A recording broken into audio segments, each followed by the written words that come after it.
I'm Adam from FWCI Collector's Edition, and this is my Top 10 Marvel Legends of 2023 video, because everybody seems to do one, and I'm a new channel, so I thought let's jump in on the fun, shall we now? First of all, please make sure you do subscribe and help the channel grow. We're trying to get to 1,000 subscribers, that's the goal. It's a small goal, but we're getting there. The Marvel Legends line is definitely the figure line that I've spent the most time collecting, and the most money, and spent the most time looking into and learning about and things like that. Getting a lot of old figures this year as well, and I'm going to stick to the figures that were released in 2023, not just the ones that I bought in 2023, because I'm not a completionist, but I am still fairly new to this. I've only been collecting for about 3 years, like the Marvel Legends line specifically.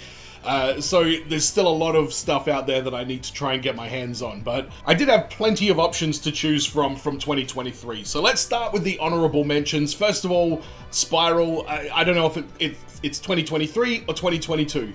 If it was 2023, it would be at the top of this list, so I gotta show some love for Spiral. My other honorable mentions are Mania from the Venom Space 2-pack. I just love the way this figure looks and the character that it's depicting, and you know, it's something very unique and just something that I enjoyed. The Hawkeye Sky Cycle deserves a honorable mention as well. I mean, it's just such a quintessential comic book version of Hawkeye. The Sky Cycle is great. Hawkeye rode the Sky Cycle for about 24 hours when I bought it, and then I realized it kind of looks like a jet ski, so it goes to Mobius and Mobius. And lastly is Spider-Punk.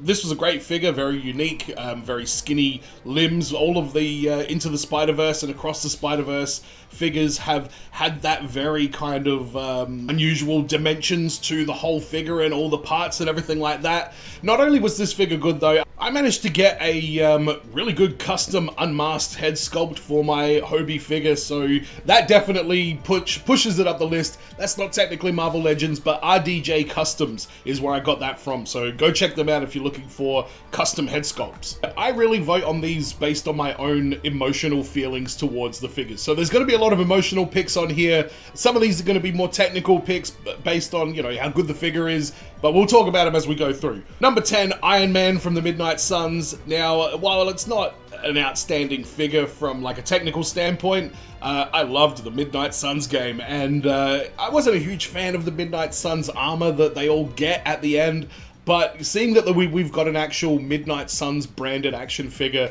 I just love that because the game is great. I mean, you can probably even see behind me, I've got the Midnight Suns shelf, Iron Man standing front and center, so that figure just meant a lot to me, but I can also understand if that ends up being a bit of a peg warmer because not many people played the Midnight Suns game, but if you haven't, you should, because it's great. Number 9 is Sandman from the Spider-Man No Way Home wave. Total shock that this figure is even on the list. It just looks like a blob of sand, which makes sense, or it looks like a naked dude, which also makes sense, because he's Sand Man, get it?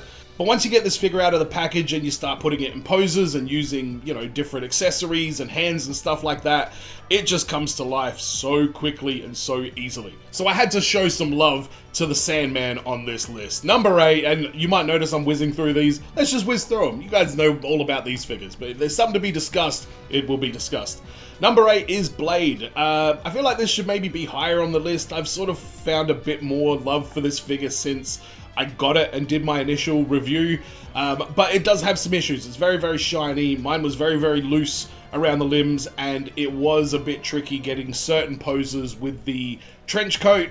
But as time went on, I realized the trench coat's actually a good little stand to prop him up in some different poses as well. So it's kind of good and bad, but it definitely looks like Blade. It comes with tons of accessories, and he is another addition to the Midnight Suns shelf. They were the last 2 that I was waiting to get. I need Robbie Reyes as well, but you know, we'll get to that hopefully. Number 7 is the Spider-Man 2 PS4 action figure. This is the one that looks a little bit not faded, but a little bit washed out with the color. I do wish it had a better color on it, but it's got that awesome Spider-Man articulation that you just love, and I do love the Spider-Man video games, so having the Miles and now a really good high quality Peter Parker as well, it just completes that collection. And that figure in particular, from a technical standpoint, very, very thorough and precise with the way it was made. Number 6, Magneto from the X-Men 97 line. Now, he just looks like a regular old Magneto, but I'm always here for the pinless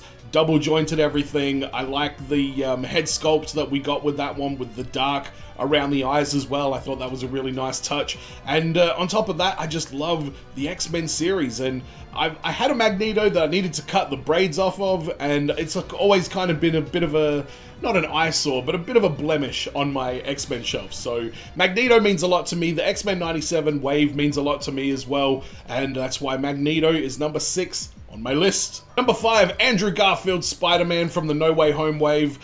Just of the 3 of them, this was the one that stood out to me. The Tom Holland one, also a very, very good figure, again, from more of a technical standpoint, but I love having this you know, live action Spider-Man that I can include with my Robert Downey Jr. and my Chris Evans and stuff like that, and it's the Andrew Garfield one. Like, just the connotations that that figure brings with it of, like, you know, universe building and stuff like that. It definitely deserves to be up there, and like I say, way better than the Tobey Maguire one. The dark paint job on that one is just fantastic.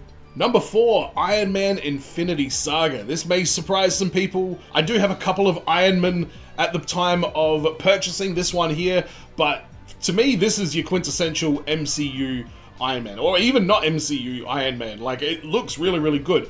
The paint on it is a little bit darker on the armor, but it comes with a Robert Downey Jr. head sculpt that's probably the best one they've ever put out. The hands that it comes with, I just appreciate that they've got the ones that are flat and not the ones that are posed in the, you know, in the repulsor kind of position. And putting it together with the War Machine that came from that wave as well, I mean, right there, that's a shelf for you. Right there, those two standing there posing, that's a shelf on its own. But now it's time to get into the top 3. Number 3, the Tracksuit Mafia Army Builder. This is more of a personal choice for me because I know that this wasn't the best figure. It wasn't the worst either. The MCU feet are, they're inconsistent, but this one seemed to be fairly okay because it had these really good, you know, pinless double jointed legs, and, you know, the rest of the body was all new tech as well. So it kind of worked, even though the feet aren't perfect. But let's talk about what you get in it. You got like 3 different heads, you got a bunch of different weapons as well, and it is an army builder, so you can mix and match and do everything. I think this is the first army builder that I've gone out and bought multiple of, and I love the Hawkeye series, and I'm really enjoying collecting that set. I've even got old mate Jack Duquesne on my Hawkeye shelf, and I do have a Hawkeye shelf.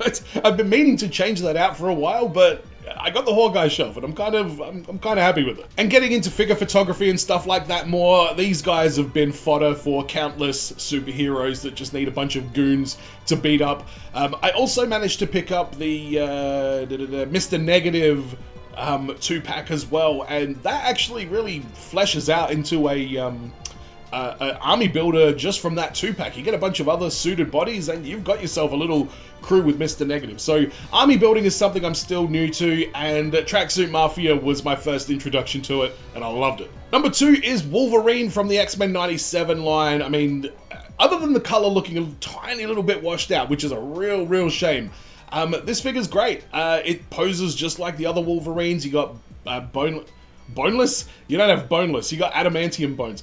You got pinless, double jointed everything, and different heads and everything like that. But what I really liked about this is they finally got the claws right. I got a set that had straight claws.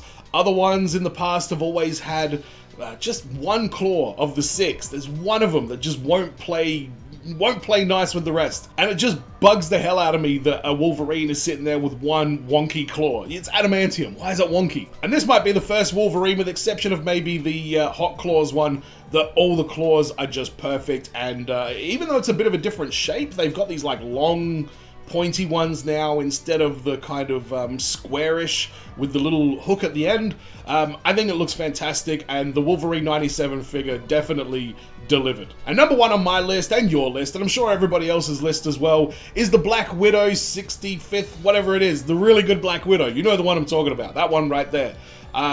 great figure. I could tell from all the hype online that this was going to be significant, especially with the articulation and the pinless, double jointed everything that they've put on there. Not to mention the multiple Black Widow heads and, you know, a bit of extra accessories and stuff like that, which is always nice. But it looks like this figure body is a big deal for Marvel Legends, and I can see why. As soon as I got it, it was just so much fun to pose, especially a character like Black Widow. She is the ultimate person to launch this new torso with the butterfly joints and everything like that with, and all that new torso articulation. It's just kind of built for Black Widow, so it makes complete sense, and yeah, it couldn't have come soon enough. So now I'm interested to see what they repurpose that torso with in the future, because the female figures are good, but they do sometimes have an issue posing. But we could get into a whole discussion about the Tarantino test, but I will spare you that for now. But that's my top 10. We got Iron Man Midnight Suns, Sandman Blade, Spider-Man 2, Magneto 97, Andrew Garfield, Infinity Saga Iron Man, Tracksuit Mafia,